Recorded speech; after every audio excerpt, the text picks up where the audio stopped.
Our next guest is a trainer who calls his organization No Other Choice, and he goes by the name of Kevin Dixie. He doesn't go by that name. That's his name. But he joins us live here today. What's going on, man? Oh, not much, man. How you doing today? I'm doing good, doing good. So I got to ask, No Other Choice. Why is it called that?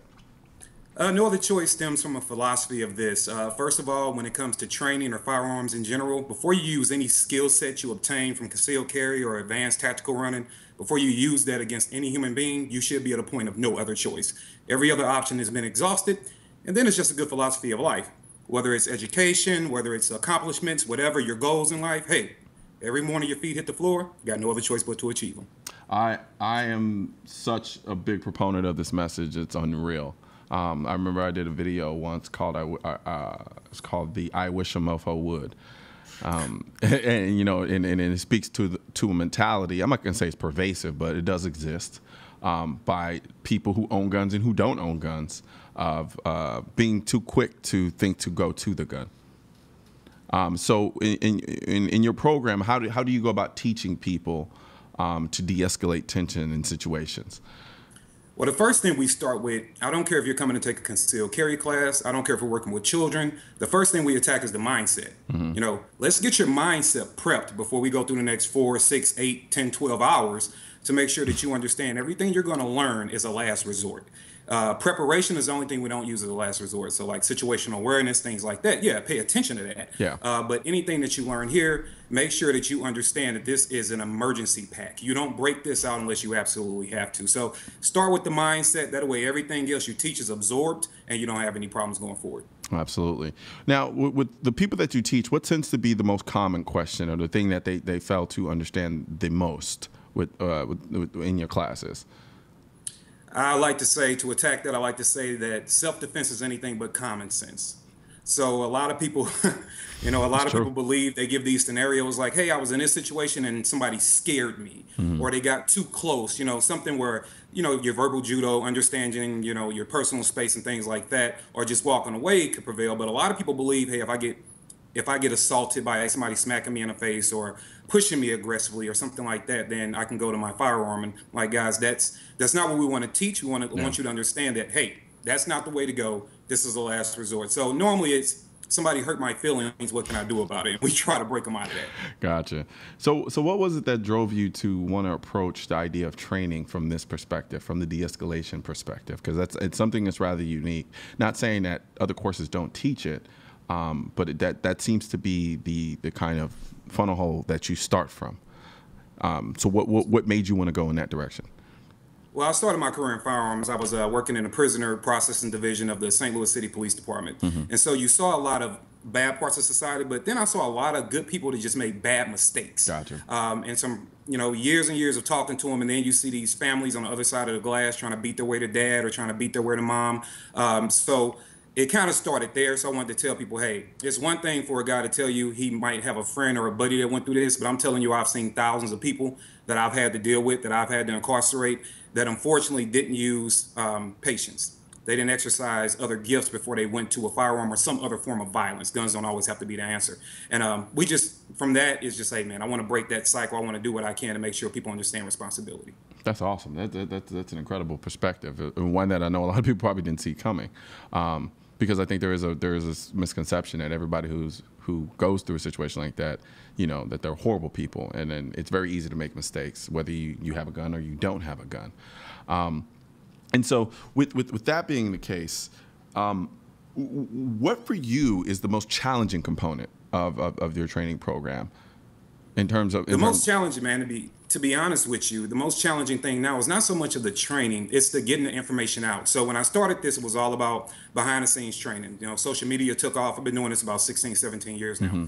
Social media took off, and now I found myself in this space of I am caught between the best of two worlds, where I have my skin color on one hand, mm-hmm. and then I have the love for firearms and everything, freedom on the other hand, and blending them together. So now the complexity is I get challenged a lot with, hey, what are you doing to help either side? So now I'm kind of like a bridge. I use the training as a gap and the firearm as a way to draw people in to get them to understand that, hey, guys, we got gaps we need to close. We got information and we need to kind of get out there to everybody, make it an even playing field. So training is no longer the problem.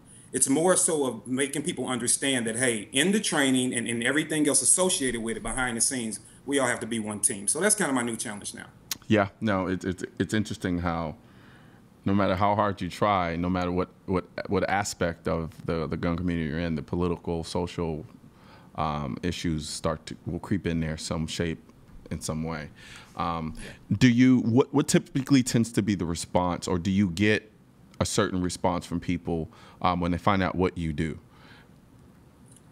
If I don't tell you, people think I'm either the meanest guy because I've been told I can't say the words on TV, but I've been told I have RBF. I just found out what that was about a year ago. So either they think I'm a mean person or they think I'm the nicest guy in the world. And normally when you get to know me, everybody knows I'm the nicest guy to do anything for you. And sometimes it takes people a while to know that I'm into guns, but I'll bring it up. We'll find a way to get into it. And then they're like, oh, well, you're different. I'm like, well, how am I different? Well, you don't act tough. You don't act brash. You actually know how to talk to people. You get along with everybody. You're not a tough guy. And so normally it throws them off.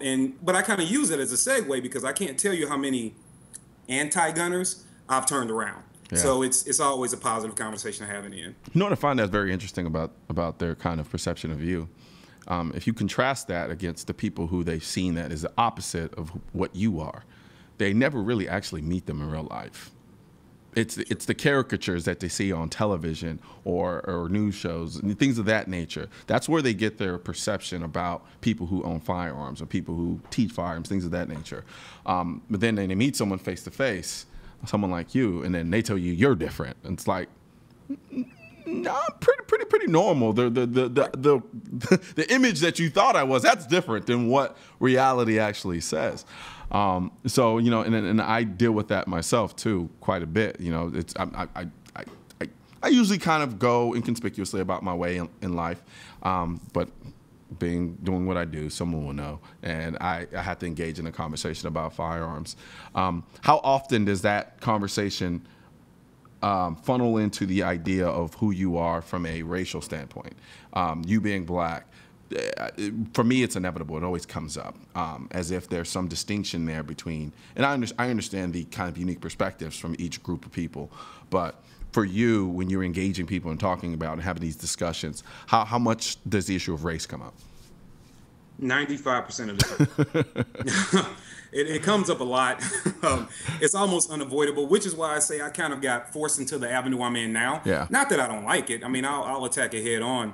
But I like to tell people one of the sayings that I have is intelligence is the proper application of knowledge. Yeah. So what we like to do is when people bring up things like race, that's my opportunity to say, well, how do you really feel about that? Maybe I can share some knowledge with you, or at minimum prime your mind to want to go learn more.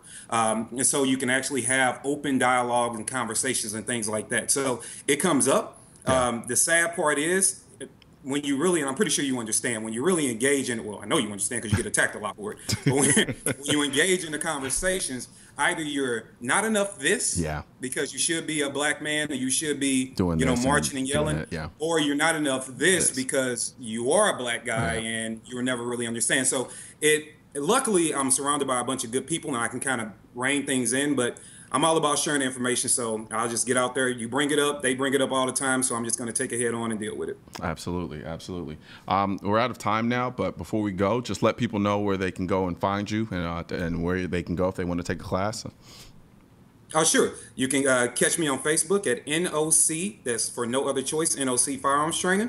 You can also look up Kevin Dixie on Facebook. You can also go to NOC Firearms Channel on YouTube and No Other Choice on Instagram.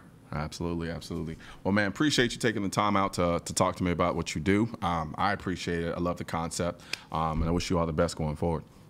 All right, thank you so much, man. Have a great day. Absolutely, man. Time. Take it easy, man. You too.